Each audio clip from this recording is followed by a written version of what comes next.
And this is the pastor's meditation. You get into it. There are other nights there are a number of meditations that you can put it into your life and learn. And teachers just get hold of any one of the teachers. They will be doing the job there. I struggle with self-forgiveness. Walking maternity home, there's so many cells are being born every day and so many are dying. Our body is not solid, it's like a glowing river. So is our consciousness. Our consciousness is like a river. River is ancient. The great lake here is ancient, but the water is fresh. Isn't it fresh? The water is new. This one principle, if we hold on, or if we put attention, is a huge big context in our life, or different. A change happens in our life. That's most desirable. We all want that change, isn't it? Don't we all want to have a happiness that doesn't wither away, a love that doesn't ferment and becomes hatred? Yes. Yeah, that's possible only when we put attention to that something in us that doesn't change. We have 7 layers to our existence. The body, and then the breath. Are you all breathing? Yes. Yes. You better. Take a deep breath in.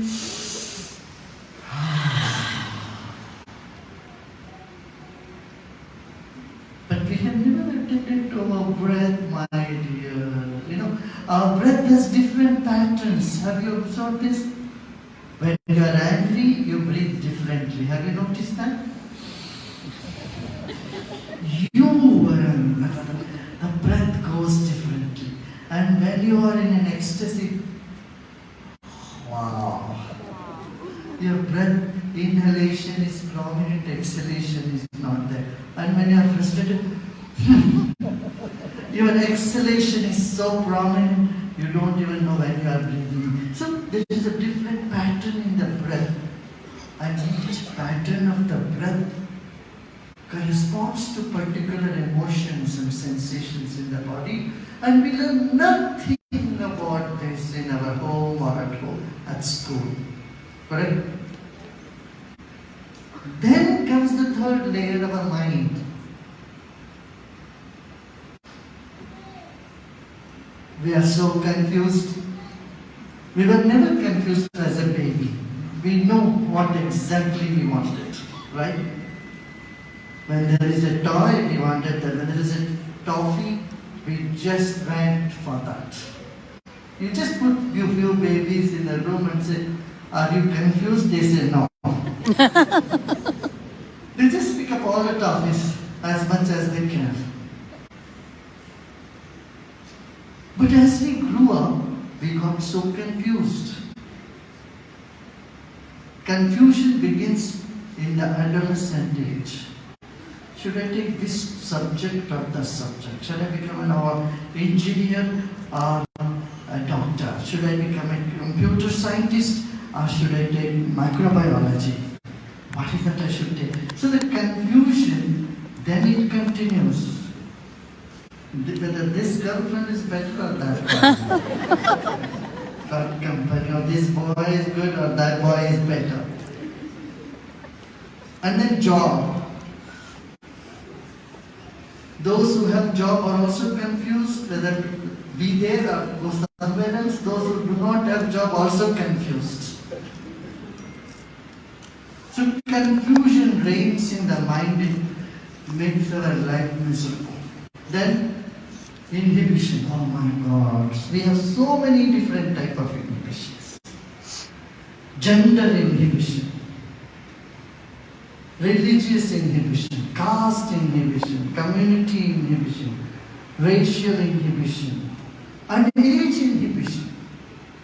Have you noticed the teenagers who take something from their own group, but the same words or same idea or suggestion when it comes from someone senior, they say, no, you don't know, don't interfere in my life. Have you experienced that? Tell me how many of you experienced this? Yeah? So, generation inhibition. And similarly, elders also. A good word, a right idea comes from young people and it's immature. They don't know. They don't know, I know. I mean, know by experience. Innovative ideas are not taken by those who have an established, successful people. Till recently, it was much more. Now they started to loosen up. But if the artificial intelligence is coming, youngsters are much more, involved in business. Otherwise, there is. How many of you have faced this sort of challenge with your family business and elders in your family? Raise your hand. Oh, let me see. I know more of you have experienced. Prejudice. Thank God now it's much less than what it used to be. 42 years back, when I used to come and talk about meditation, yoga, people thought, it was never a mainstream dialogue. Meditation was never a mainstream thing. It's only for people who are a little bit off. Only they would sit in the lotus pose and meditate. And today, BMW, their advertisement, and many big companies, they show their advertisement for relaxation, sitting in a meditative pose. Doesn't it? Things have changed. 40 years back, people used to tell me, Gurudev, if you put on a jeans and a shirt and have short hair, what you're teaching will be most acceptable because it's fantastic. This experience is so good. But then in India, just imagine me with the jeans. Nobody would learn from it. So I said, I cannot be a chameleon. Keep changing my dress as I go to different continents. I said, let people deal with their own inhibition. So we have different inhibitions which keep us very limited in our life and its potential. Then memory. If you put February, anybody there? You don't know the meaning of February? What is February? What is fag? Fag end means what? Fag end. Don't you say fag? Fag end means what?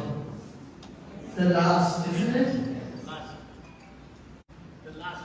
The last. Fag end. Don't you know this expression, fag end? Yes. American English is same as the British English, right? Fag end means the last. Fag, you know what is the last month in the Indian Hindu Vedic calendar? Falgun. When the Holi happens, Falgun is the last month. Even today, Iran, Afghanistan, and China, you know when they celebrate New Year? China was a little earlier in February. February is the New Year in China. For all other countries, from India onwards, when is the New Year? March. So the king decided to change the New Year to January 1st. So we don't even know the origin of how January became the first month. Right? Here is the thing. Okay. Do you know why the food When is the Fool's Day? April 1st. April 1st. Why and when did it begin, Fool's Day? It was not announced by United Nations. Like World Yoga Day and World Toilet Day, World Idli Day, these are all announced by UN. But not Fool's Day. So people continue to celebrate in Europe and England New Year in the last week of March and would culminate on 1st of April. But the king just wanted to humiliate them. So he called anyone who celebrates on April 1st as a fool. After 4 weeks, up to April 1st, he called the Fool's Day. So for people to shift their celebration of New Year from March into come to January, this was the tactic used by George II of third something like that, who was the king of England at that time. Are you surprised? How many of you are surprised to know this? How many of you are not surprised to know this? Not surprised? You knew it before.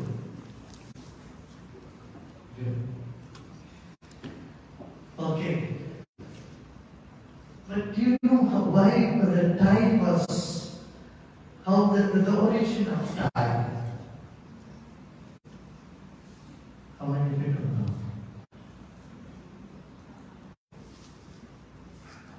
Time, where the time, how many people know? I just want you to be awake and participate. Otherwise, I will say something, you will talk very fast. Okay?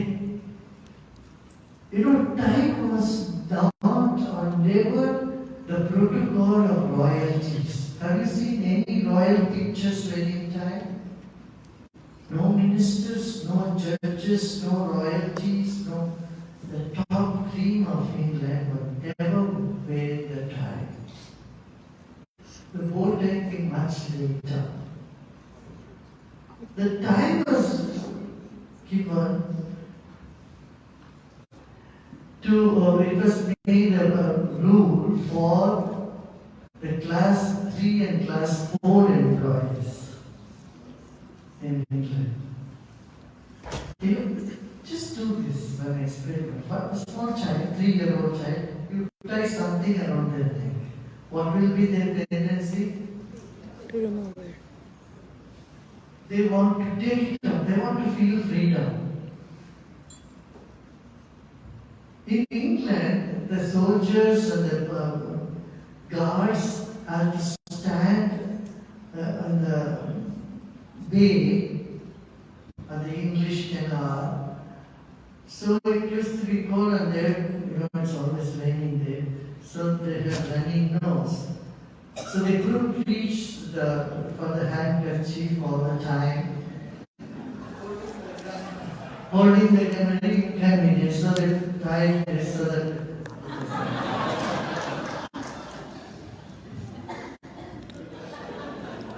So it's actually, it worked as a napkin.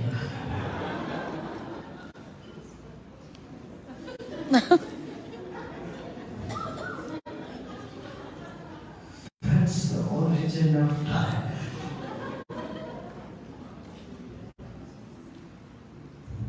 This you may be surprised. And then they made that to all other levels. So, of course, at one point of time, the British, the English, UK ruled the whole world, and so we including the language and the adopted. I mean, there's nothing wrong in it, but I just want you to know the root of it.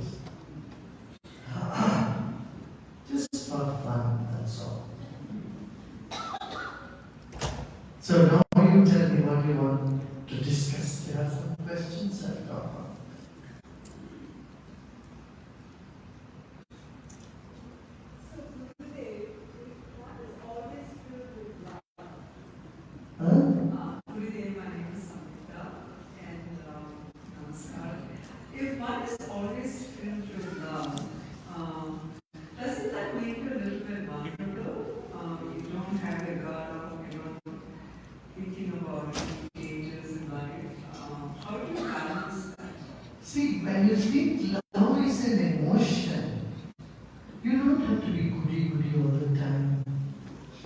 Think like as a mother or a father, you love your kids, right?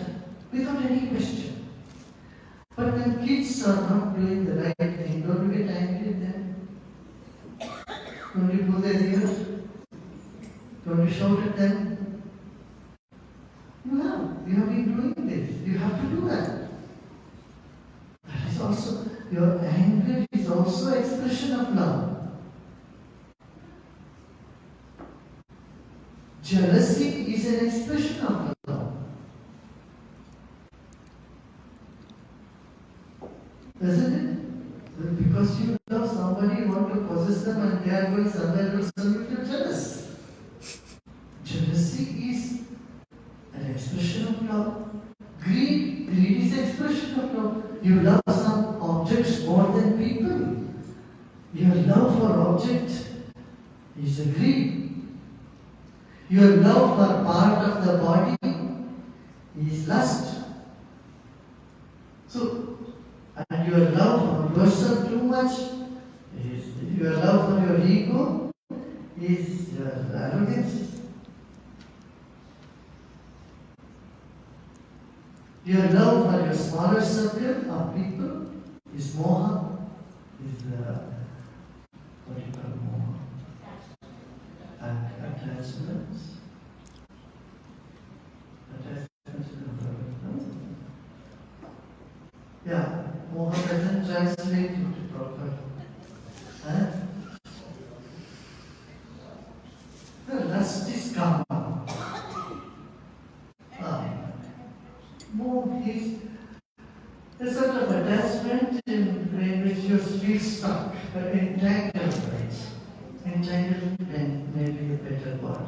You feel entangled, trapped. That is moha. All this is because of love. Love minus wisdom is always negative. Love plus wisdom leads you to bliss and happiness.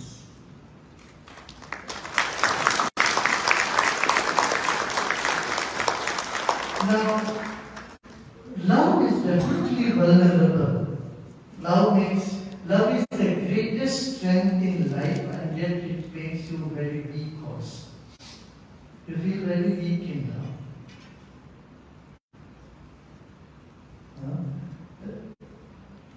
A small baby at home will tell you who is the boss of the house. You may be a strong person, but a child in the home, you will listen to the child only. If the child is not feeling well, you will have to cancel all your program and you sit there